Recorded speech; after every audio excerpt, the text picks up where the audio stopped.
Halo teman-teman semua, selamat datang di Hobi Manhwa.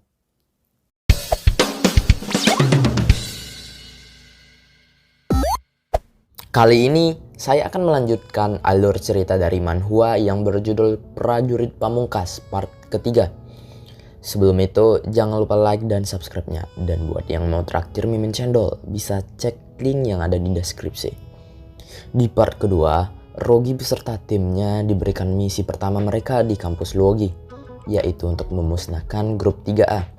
Dan mereka pun berhasil menyelesaikan misi itu dengan baik. Tetapi setelah selesai, Rogi pingsan akibat terlalu memaksakan dirinya ketika melawan Kegu.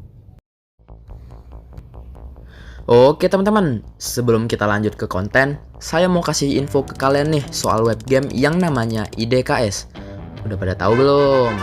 Jadi gini, saya tahu IDKS dari teman saya yang suka banget main webgame, dimana kalian bisa berkesempatan nih dapatin tambahan jajan di IDKS. Teman saya berhasil dapatin bonusnya sampai 23 juta di salah satu game yang ada di IDKS. Awalnya ragu kan, apa ia beneran bisa ditarik? Dan ternyata proses nariknya lancar, nggak pakai ribet teman-teman. Dan ternyata teman saya itu udah langganan lama banget di IDKS. Oh ya, dia juga sempat share video kemenangannya kemarin itu ke saya teman-teman. Yuk kita lihat bareng.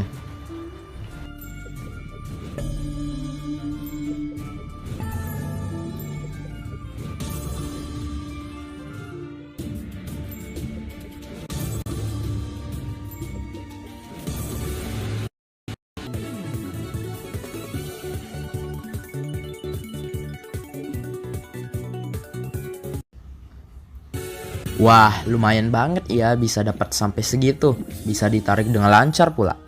Terus saya nanya dong ke teman saya itu, kenapa IDKS? Bukannya banyak webgame yang sejenis itu. Dan dia jelasin sedikit ke saya. Karena saat ini di IDKS lagi ada promo double bonus. Dan bahkan ada cashback 100% untuk member yang baru bergabung. Dan yang gak kalah menarik, untuk top up bisa via e-wallet seperti Dana, GoPay, OVO, Link Aja, atau bahkan bisa via pulsa. Dan mulai dari 25 ribuan kalian udah bisa menikmati game-gamenya yang seru. Dan beberapa event lainnya yang gak kalah menarik seperti Lucky Spin ataupun Point Reward, dimana kalian bisa berkesempatan untuk dapetin iPhone 13 Pro Max. Dan masih banyak lagi event dan promo menarik lainnya. Buat kalian yang penasaran atau mau cek ke TKP, linknya udah saya sematkan di pin komen ya. Yuk kita lanjut ke konten. Kemudian setelah itu saat sedang asik bermimpi, Rogi dibangunkan oleh wakil dekan.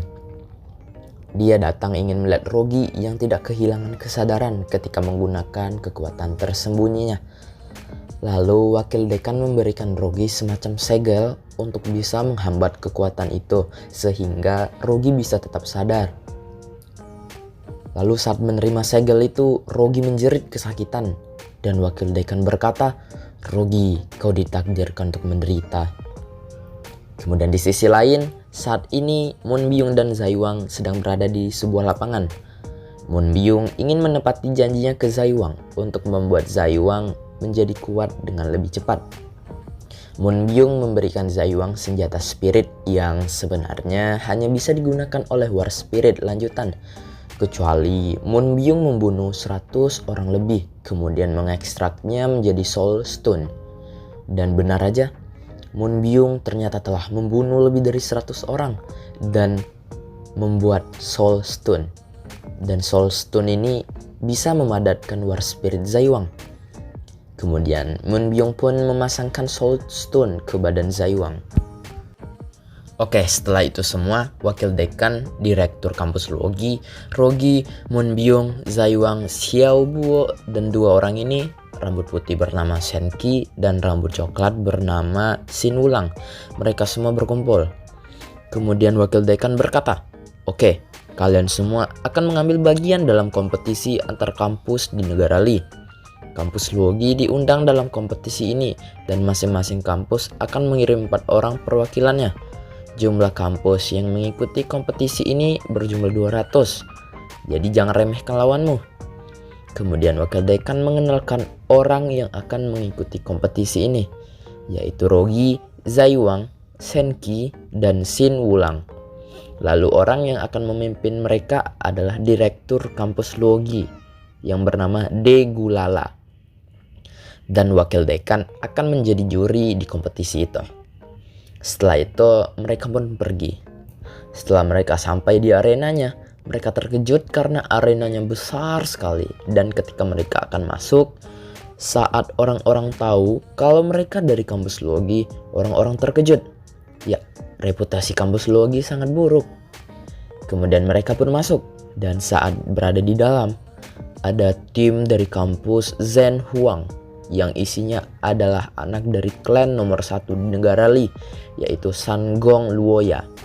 Kita panggil Luo aja ya. Kemudian mereka semua pun bertarung tanpa alasan yang jelas. Lalu tidak lama kemudian mereka pun dilerai oleh ketua kampus Li Feng, kampus nomor 2 di negara Li. Dan murid kampus Li Feng yang bernama Jiwu adalah anak dari klan nomor 3 di negara Li, klan Yujing. Buat yang bingung jadi gini, negara Li itu punya 3 klan terbesar, yaitu klan Sanggong yang anaknya dari kampus Zhenhuang tadi. Dan kampus Zhenhuang ini kampus nomor 1 di negara Li. Lalu nomor 2 adalah klan Zai, anaknya adalah Zai Wang, tau lah ya kan. Lalu yang ketiga adalah klan Yujing, anaknya itu dari kampus Li Feng yang bernama Jingwu. Nah, karena mereka semua ini anak dari klan terbesar, jadi mereka tuh harus lebih kuat dari klan yang lain. Jadi mereka itu saling musuhan gitu, semoga paham lah ya. Jadi mereka tuh bersaing biar supaya lebih kuat, makanya berkelahi. Oke, lanjut. Setelah dilerai, mereka semua pun pergi ke lapangan untuk berkumpul dan mendengarkan aturan kompetisi. Setelah itu host kompetisi ini menjelaskan tahap pertama adalah 1 lawan 1. Karena ada 800 peserta, jadi nomor akan dibagi menjadi 2, yaitu 1 sampai 400.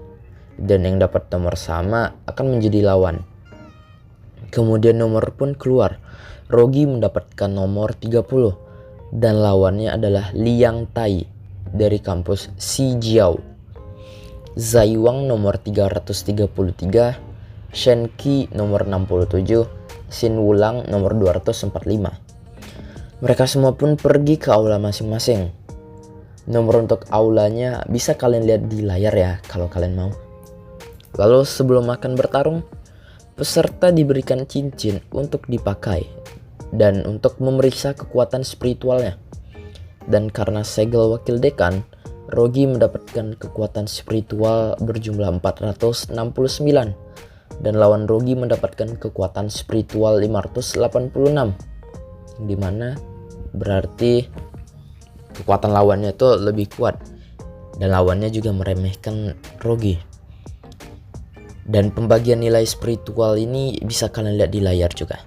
Kemudian mereka pun bertarung dan tidak butuh waktu lama, hanya dengan 1 serangan lawannya sudah kalah dan Rogi pun menang.